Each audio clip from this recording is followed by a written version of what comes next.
All right, everybody.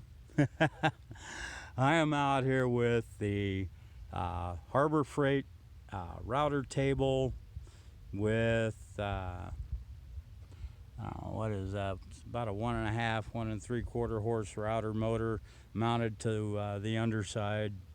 And anyway, I just wanted to kind of give a little overview. It took me about 20 minutes to get it to this stage. It's not hard to put together.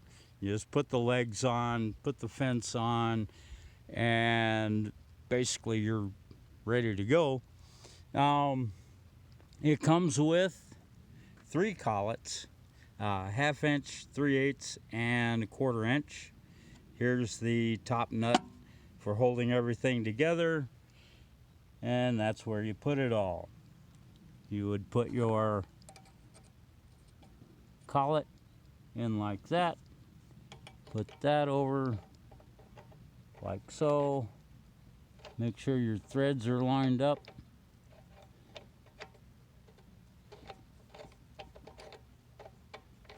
and it's got a fine thread on it.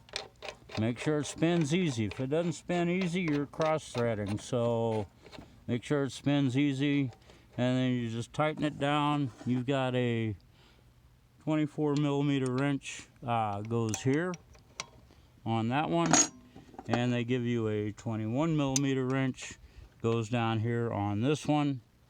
So you use the 2 wrenches together to get it down. And yes, you do have to do it from the underside. You're not taking this thing off on a regular basis. This router is dedicated to this router table.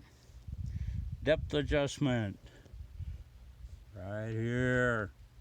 Ooh.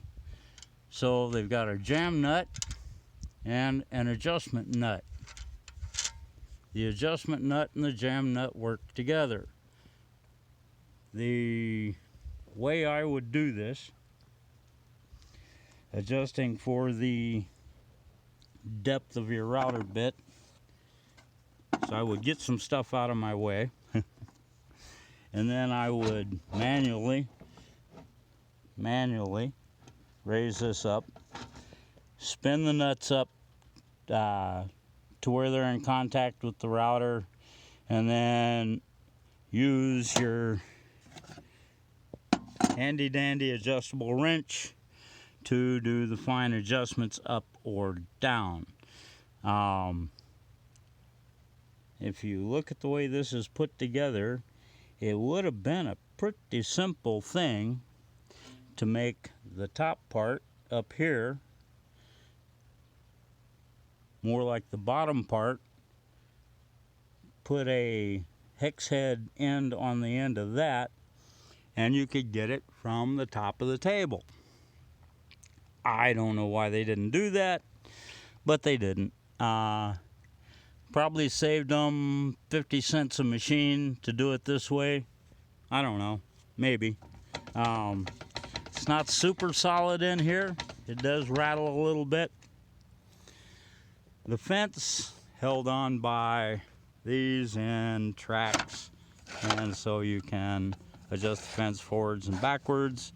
It's got a dust collection port.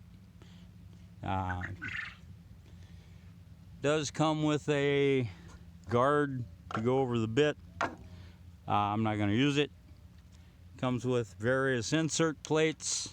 They go in here depending on the diameter of the bit you're using. They go from small to the largest one right there. It also comes with what they are describing as a miter gauge that is really sloppy in the track here. Probably just want to toss that right away. You probably want to toss the fence right away, and I'm going to show you why right now. Take yourself your handy dandy square and you put it up against the fence. You'll see that the fence will not sit square to the table. It's not molded square. It's molded a little off. You know, you got a pretty good gap showing there. So you'd want to make a new fence pretty much right away and install that. Of course, you could always, you know, go back here and shim up the bottom so that it fits square if that's what you wanted to do. Personally, I don't think it's worth the effort. I'd just toss the fence, use the hardware, and make a new fence. So that's the way that goes. That is the Harbor Freight router table. It is. Let's look at the, here we go. Chicago Electric benchtop router table with 1 3/4 horsepower router. Item number is right there, 95380. It's cheap. It's inexpensive. The router itself is probably the most valuable part of the whole thing. The table with legs, you know, that's nice and convenient. And the on-off switch is here. The lock for your depth adjustment is here. Swing it up to lock it in, swing it down to unlock it. It does come with a depth gauge. I have not installed. Not sure if I will. You know, I'll probably just measure from the top. Gives you a better measurement anyway. So, anyhow, Harbor Freight router table. Thanks, guys. Have a nice day. Thanks for looking.